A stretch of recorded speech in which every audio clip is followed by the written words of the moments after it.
બોટાદ જિલ્લામાં સ્થાનિક સ્વરાજ્યની ચૂંટણીનો માહોલ ચરમસીમાએ છે અને આવતીકાલે રાણપુર તાલુકામાં જિલ્લા પંચાયતની 4, તાલુકા પંચાયતની 18 બેઠકો માટે મતદાન પ્રક્રિયા હાથ ધરાશે। આ માટે આજે વહીવટીતંત્ર દ્વારા તમામ મતદાન મથકો પર ઈવીએમ મશીનો, સુરક્ષા સ્ટાફ મોકલવાની કામગીરી પૂર્ણ કરી દેવાઈ છે। રાણપુર તાલુકામાં લોકશાહીના પર્વને પારદર્શક રીતે ઉજવવા માટે ચૂંટણી વિભાગે કમર કસી છે। કુલ 92 મતદાન મથકો પર 539 જેટલા અધિકારીઓ અને કર્મચારીઓ ફરજ બજાવશે, જેમાં પ્રિસાઇડિંગ ઓફિસરો, પોલિંગ ઓફિસર તેમજ મહિલા મતદાન અધિકારીઓનો સમાવેશ થાય છે અને આ તમામ સ્ટાફને જરૂરી સામગ્રી અને ઈવીએમ મશીનો ફાળવીને નિર્ધારિત મથકો તરફ રવાના કરવામાં આવ્યા। ચૂંટણી દરમિયાન કાયદો અને વ્યવસ્થા જાળવવા માટે પોલીસનો લોખંડી બંદોબસ્ત ગોઠવાયો હતો, જેથી મતદારો કોઈપણ ભય વગર મતાધિકારનો ઉપયોગ કરી શકે। કાળઝાળ ગરમીને ધ્યાનમાં રાખીને દરેક મતદાન મથક પર મંડપ, પીવાના પાણીની સુવિધા ઊભી કરાઈ છે।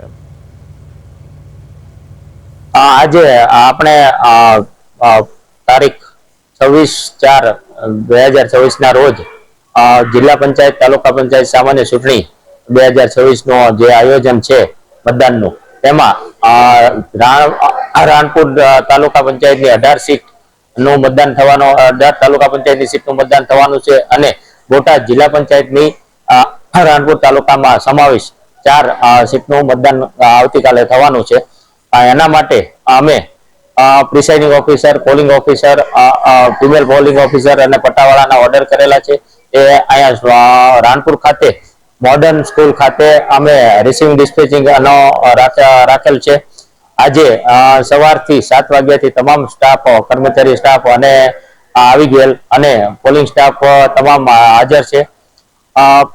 પ્રિસાઇડિંગ ઓફિસર, પોલિંગ ઓફિસર, મહિલા પોલિંગ ઓફિસર ટોટલ 539 કર્મચારીઓ જે મતદાન